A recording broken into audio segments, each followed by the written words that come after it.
Boa tarde a todos. Vamos então iniciar a nossa aula relativamente aos circuitos sequenciais. Bem, nós até aqui abordamos os circuitos combinacionais, que são um grupo importante dos circuitos digitais, mas agora vamos entrar para outro campo que é dos circuitos sequenciais.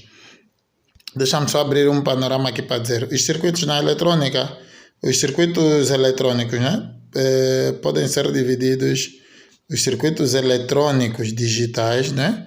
Podem ser divididos em dois grupos, que são os circuitos combinacionais e os circuitos sequenciais.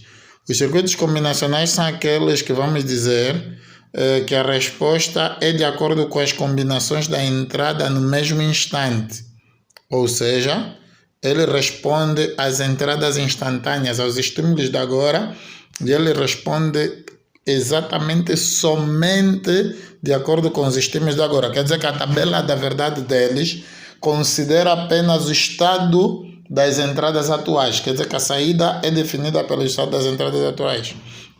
Já os circuitos sequenciais são aqueles circuitos que têm uma capacidade de memória. A capacidade de memória implica o quê? Implica que o circuito, para a mesma instrução de agora, consegue fazer coisas diferentes dependendo da instrução anterior.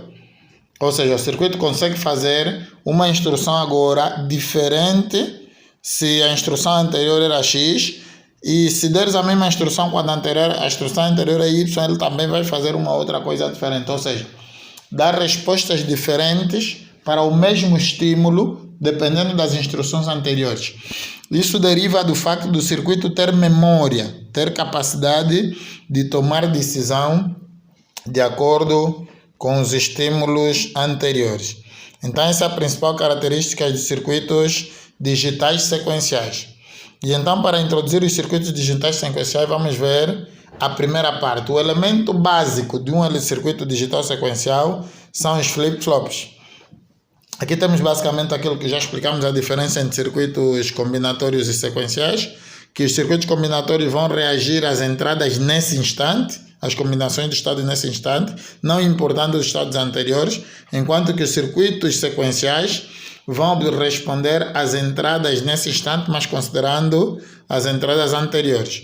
Nós vamos ver depois alguns exemplos de onde a lógica sequencial é necessária.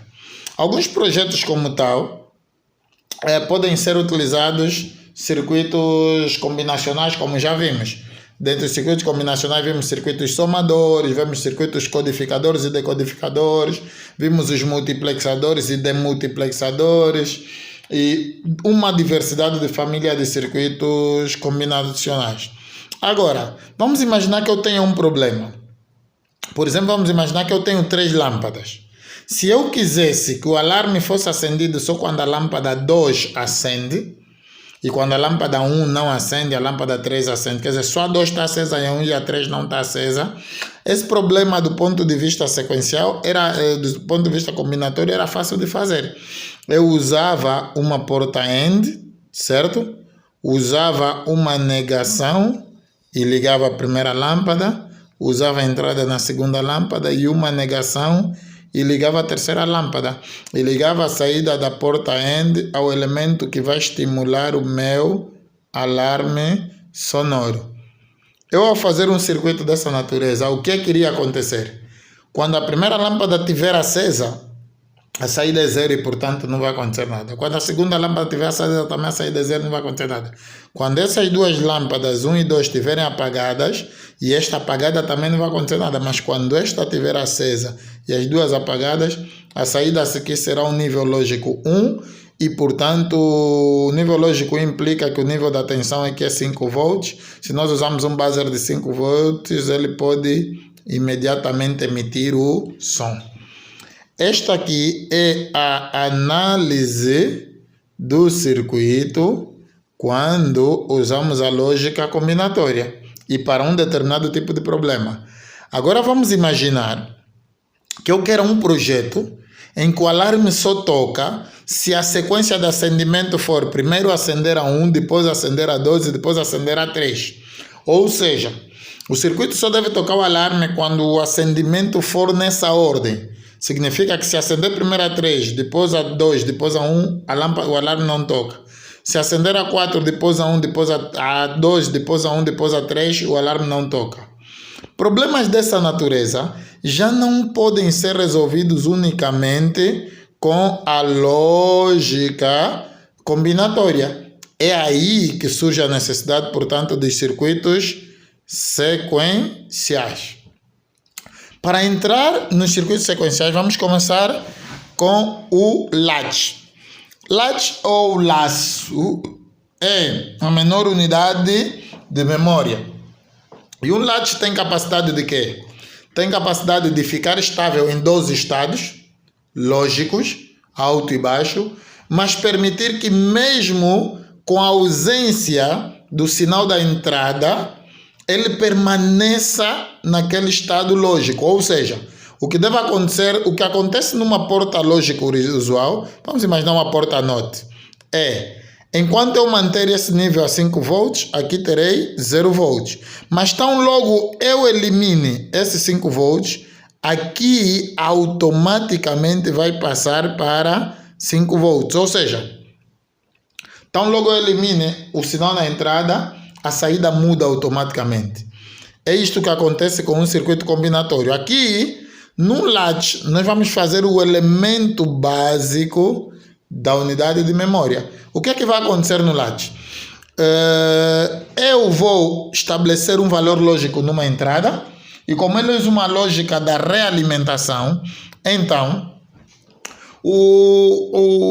ao colocar o valor lógico numa entrada, as saídas vão mudar e automaticamente o sistema fica estável, de tal modo que, ainda que eu retire a fonte de energia, nesse terminal a saída vai permanecer constante.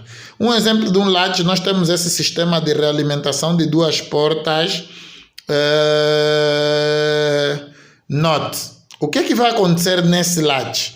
Se eu colocar aqui neste terminal 0 volts, o que é que vai acontecer com 0 volts? Como isso é uma porta NOT, ele vai colocar aqui 5 volts, porque é inversão. Ou eu posso trabalhar com níveis lógicos, é melhor. Então, se eu puser aqui nível lógico 0, aqui eu vou ter nível lógico 1.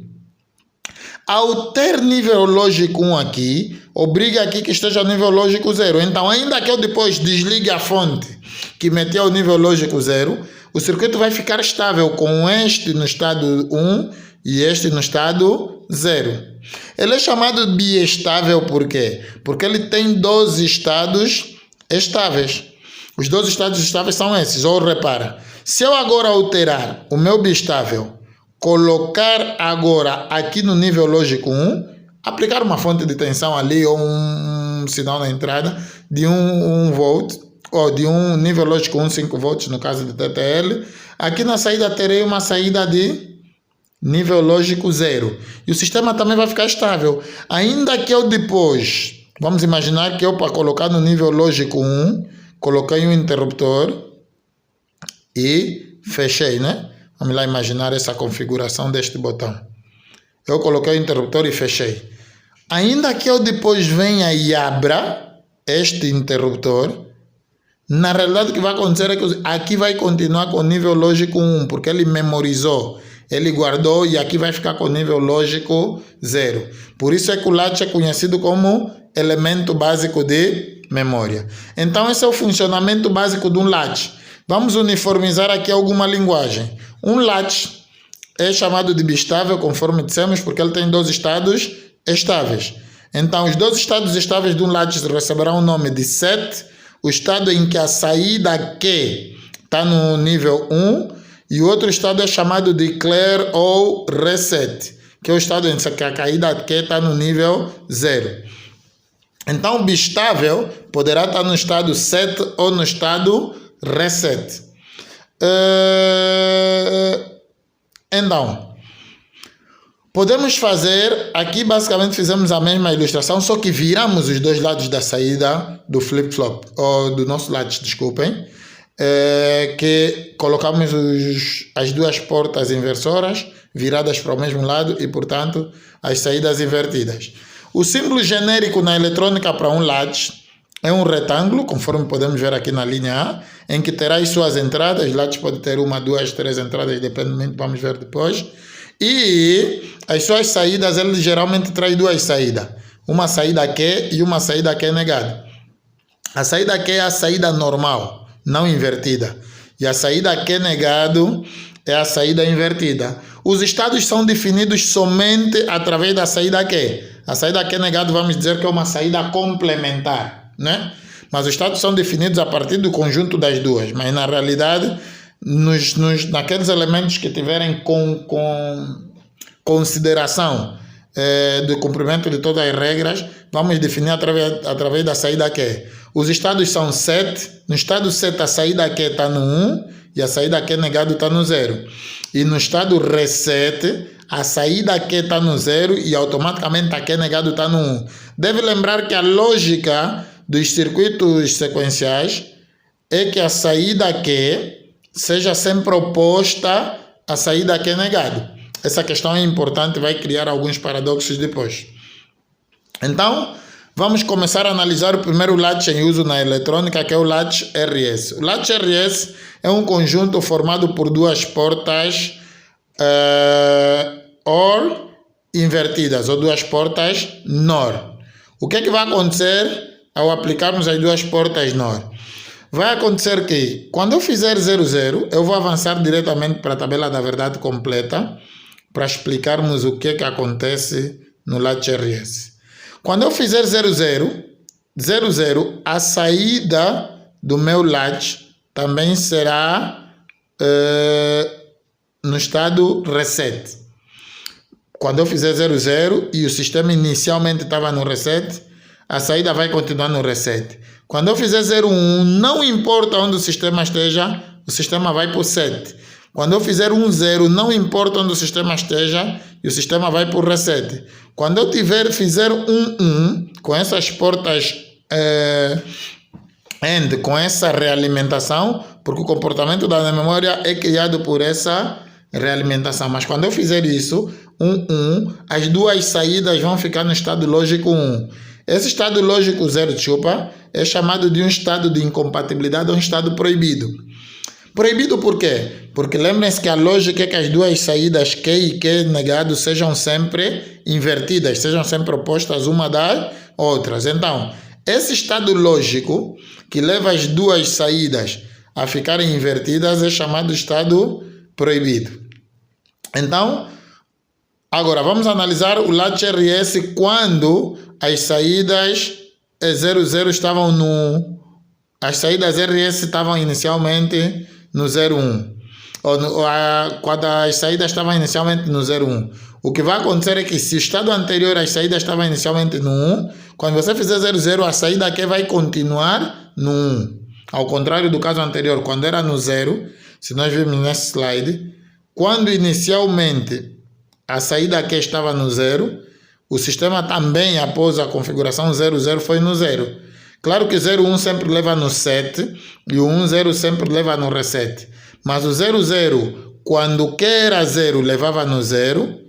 E agora, se olharmos mais à frente, né? Vamos lá ver aqui na slide. O 00, quando Q inicialmente era 1, o 00, quando Q inicialmente era 1, leva agora ao estado 1. Então, em síntese, a tabela da verdade do latch RS vai ser essa. Quer dizer que tudo vai depender dos valores anteriores, que é aquilo que vemos, que um circuito sequencial tem capacidade de tomar decisões, considerando não só os estados atuais como anterior. Então, se nós olharmos para esse slide, quando eu preciso disto, se nós olharmos para esse slide, agora eu precisava de mover alguma coisa e não deu certo. Vamos lá ver se eu consigo mover isto. Eu pretendo mover este menu para outro lugar e não dá certo. E ele está me tapar aí informações importantes. Prontos, vamos tentar ultrapassar. O que estamos a ver aqui no circuito, eu vou pedir que olhem na primeira tabela, na primeira linha. Quando a combinação RS são 0, e o estado anterior também era 0 de Q, o sistema é mandado novamente para o estado de Q igual a 0. Tá? Mas olhem na tabela da direita que quando o sistema inicialmente estava no 1, a combinação 0,0, ele, em vez de levar o sistema no 0 como na primeira tabela, agora leva o sistema no 1. A combinação 0,1 sempre leva o sistema no 7. E a combinação 1,0 sempre leva o sistema no reset. E até a combinação 1,1 sempre leva o sistema no estado proibido. Porém, a combinação 0,0, quando o sistema estava no 0, leva o sistema no 0. E quando o sistema estava no 1, mantém o sistema no 1. Essa configuração é chamada de memória. Porque é uma configuração em que na tabela da verdade não podemos dizer ao circuito qual é o valor que ele vai dar. O valor que ele vai dar é o mesmo valor que estava lá anteriormente. Se era 0, continua no 0. E se era 1, continua no 1. Então, estou a te dizer que o nosso latch RS, o que é? É um conjunto de portas lógicas configuradas de tal modo, se você fizer, ele tem duas entradas R e S. Se você fizer essa R no 0 e S no 1, a ordem que estás a dar é 7.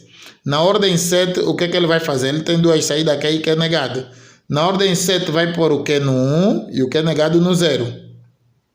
Porém, se você mudar a configuração, fizeres a configuração 1,0, 1,0 a ordem que estás a dar é reset. Na ordem reset, o que ele vai fazer? Vai pôr o Q no 0 e o Q negado no 1.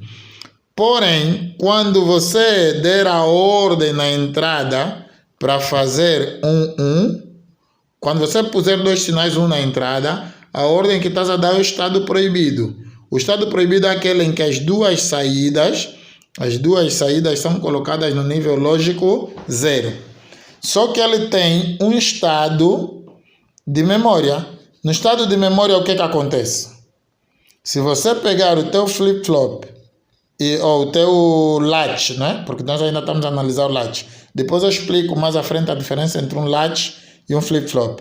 Então, se você tem as duas entradas R e S e a saída Q e Q negado, se você puser agora 0,0, a resposta não se sabe. O Q fica igual ao Q que estava anterior. E o Q negado também fica igual ao Q negado anterior. Esse estado é que é conhecido como estado de memória. Então, eu quando tiver a analisar um flip-flop, ele tem 3 estados: set, reset e memória. O proibido, como é um estado indesejado, não é considerado para todos os efeitos. Mas pronto, pode entrar também na análise como um estado proibido. Aqui então acabamos a análise do nosso latch RS. Vamos abrir aqui um parênteses para explicar diagramas no tempo. Por quê? A análise de circuitos sequenciais, conforme nós dissemos, de circuitos sequenciais, requer analisar o comportamento do circuito na atualidade e nos instantes anteriores. E isso só é possível com análise no diagrama do tempo. Então, sempre que estamos a analisar circuitos sequenciais, vamos sempre olhar para o comportamento do circuito, não só na atualidade, como o comportamento do circuito em instantes de tempo anterior. Então, nós em circuitos combinatórios nunca usamos muito a representação no diagrama do tempo, mas também não é uma coisa de grande complexidade. Quando temos dois sinais representados no diagrama do tempo, o que devemos fazer é só fazer análise simultânea. Então dividimos o tempo em pontos onde ocorreram alguma obstrução e vamos analisar cada um dos pontos. Inicialmente eu tenho aqui os dois sinais A e B. Inicialmente o sinal A é 0 e o sinal B é 0, porque o desenho da onda está no nível baixo. Sempre que o desenho da onda está no nível baixo, é estes sinais. E eu vou dizer que esse é o primeiro intervalo T1. No intervalo T2, o sinal está no 0 e o B também está no 0. No intervalo T3, o sinal A está no 1, o B está no 0. No intervalo de tempo T4, o sinal A está no 1 e o B está no 1. No intervalo T5, aqui agora estou com pouco espaço e a ponta é grossa. Neste intervalo T5, o sinal A está no 0 e B está no 1. No intervalo T6, que é este, o sinal A está no 0 e B está no 0. No intervalo T7, que é este, o A está no 1, B está no 0. No intervalo T8, o A está no 1 e B está no 1. E no intervalo T9, o A está no 0 e o B está no 1. Com base nisso, então, eu posso fazer a fórmula de onda do sinal X. O que é que vai ser a fórmula de onda no sinal X? Como nós podemos ver na tabela da verdade, aqui ainda estamos a analisar um circuito combinatório.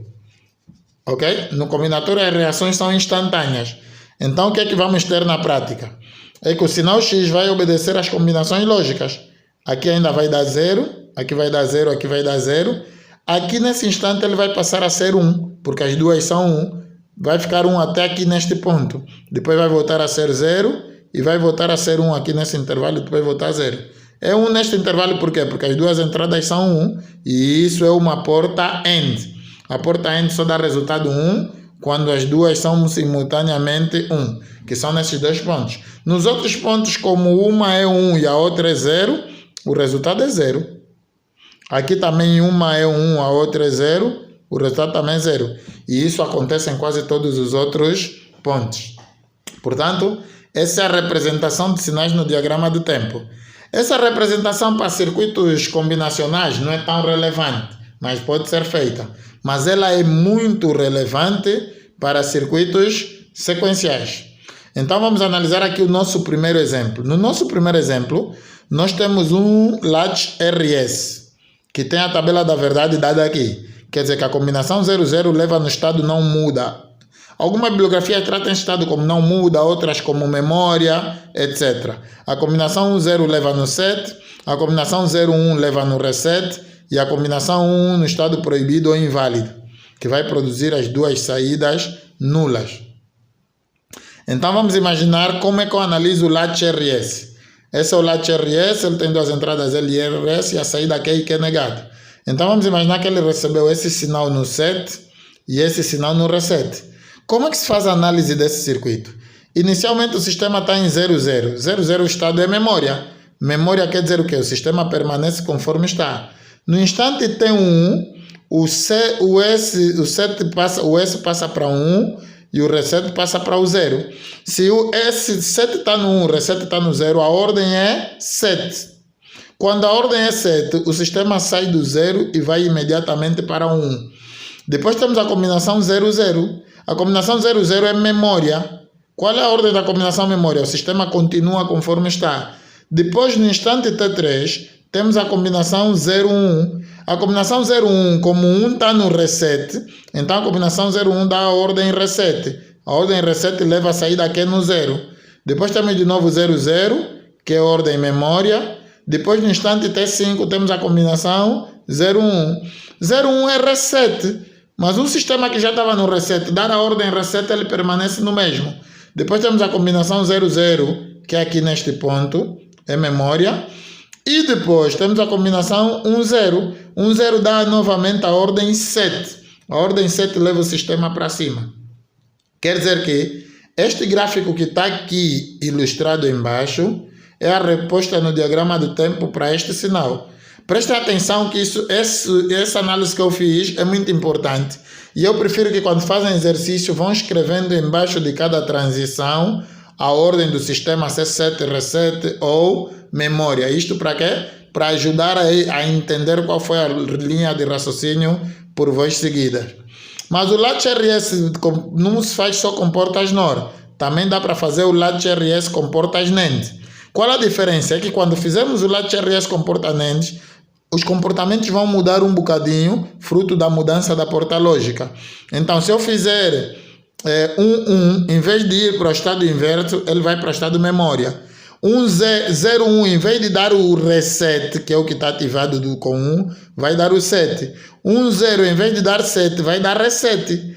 E 00, em vez de dar memória, vai dar o estado proibido. Então, se nós olharmos na prática, esse latch RS com portas NAND está a fazer o comportamento conjugado ou oposto ao latch RS anteriormente visto. Então, vamos dizer que é como se fosse um latch RS com as entradas invertidas. De modo que quando fazemos 1, é na realidade o 1 negado vai ter o comportamento de 00.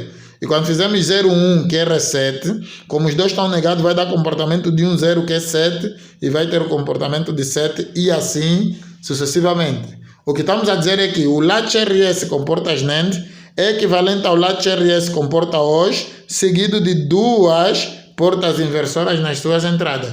Então é um latch RS com as portas negadas. De tal modo que se eu quiser fazer que o latch RS com portas NAND tenha o mesmo comportamento que o latch RS com portas OR, eu vou aplicar apenas duas portas inversoras nas entradas SET e reset, OR e S.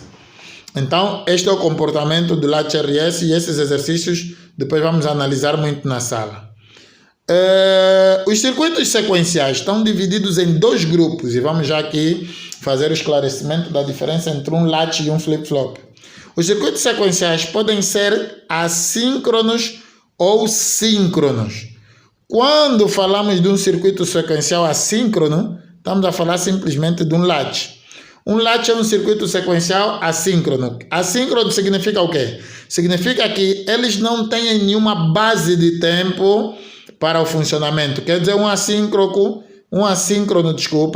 é um circuito que não tem clock. Então, assíncrono significa que não tem clock, não tem uma base de tempo de funcionamento. E as transições podem acontecer em qualquer instante do tempo.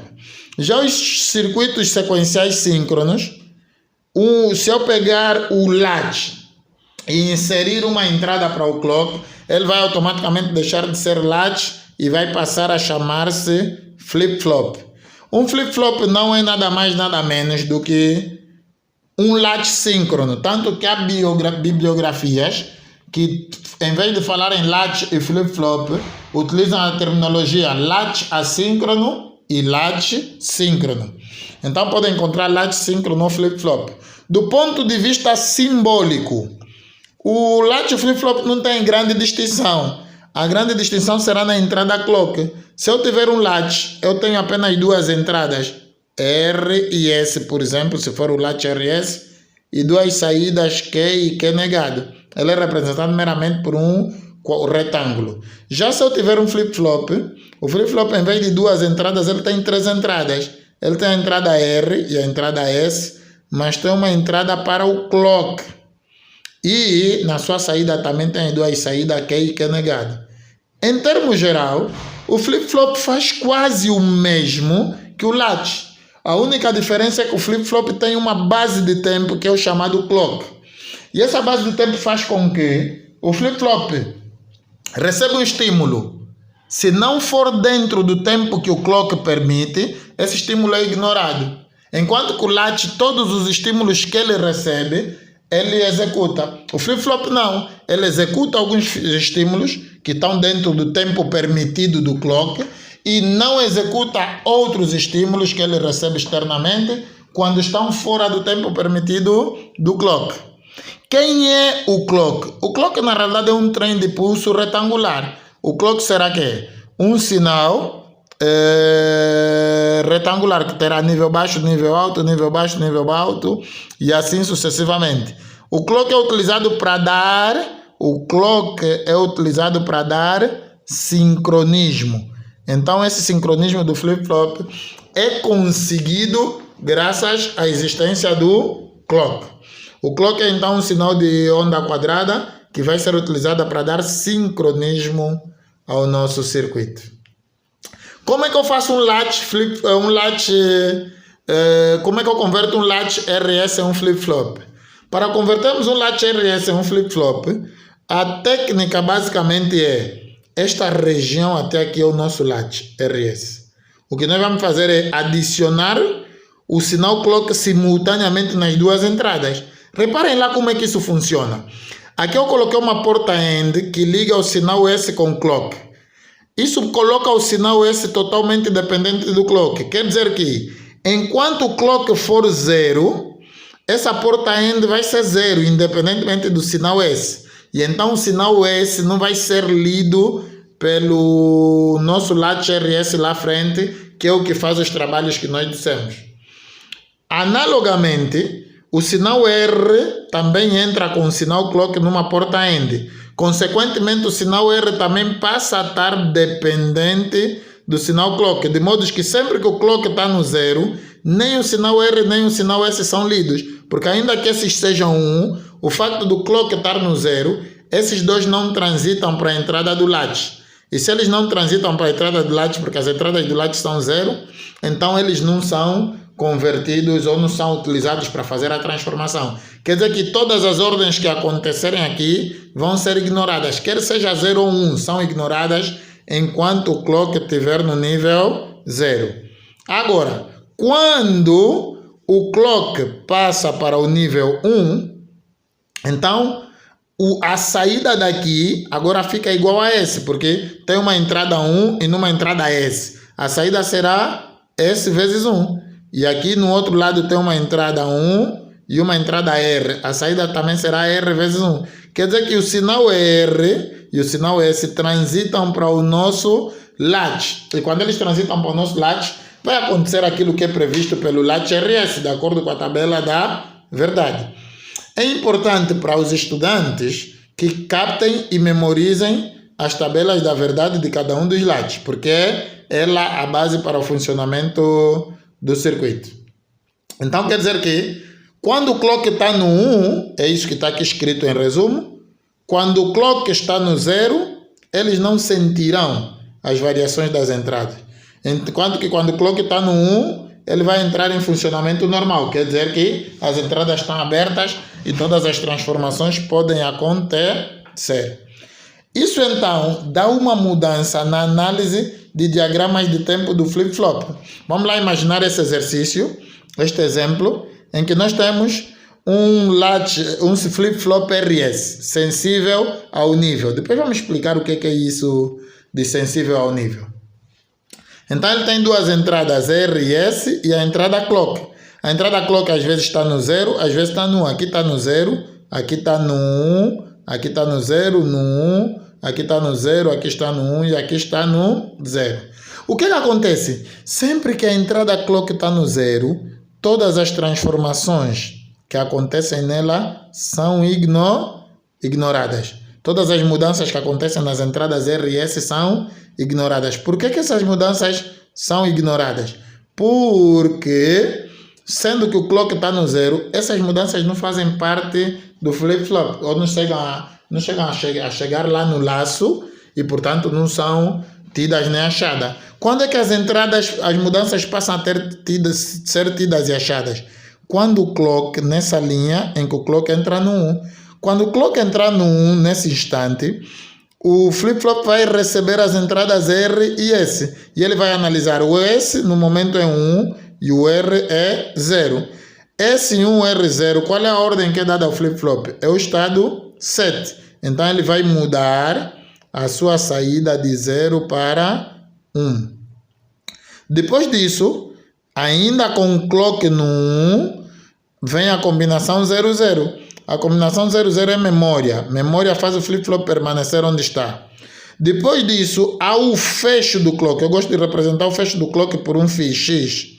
Quando o clock fecha, o sistema vai ficar em memória. Porque basta o clock fechar, na realidade ele vai ficar em memória até a próxima abertura do clock, que é nessa linha aqui. Então, o sistema vai permanecer em memória até a abertura do clock. E quando o clock abre, inicialmente o sistema está no 00.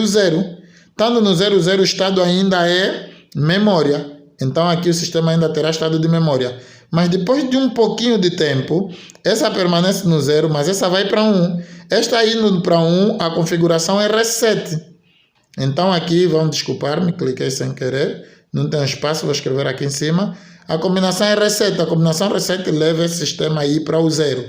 Depois, a combinação reset é mantida até o fecho do clock. Aqui, vão desculpar-me de novo. Aqui entro no fecho do clock. E havendo o fecho do clock, o sistema entra em memória. O sistema, porque aqui o clock voltou para o 0. Quando o clock volta para o 0, é o fecho do clock. Então o sistema entra em memória. O sistema entrando em memória só vai voltar a ler as entradas quando o clock voltar a abrir. A abertura do clock é aqui. O que ele tem? 1 e 0. 1 e 0, a ordem é 7. A ordem 7 vai levar o sistema para cima. E depois temos 0, 0. 0, 0, a ordem é memória. O sistema vai continuar em cima. E depois há de novo o fecho do clock. Então vemos aí qual é a diferença de um flip-flop e um latch. Num flip-flop, no caso sensível ao nível, as respostas vão depender do sinal clock. Então só no momento em que o sinal clock estiver no nível alto é que essas respostas serão levadas ou tidas em conta.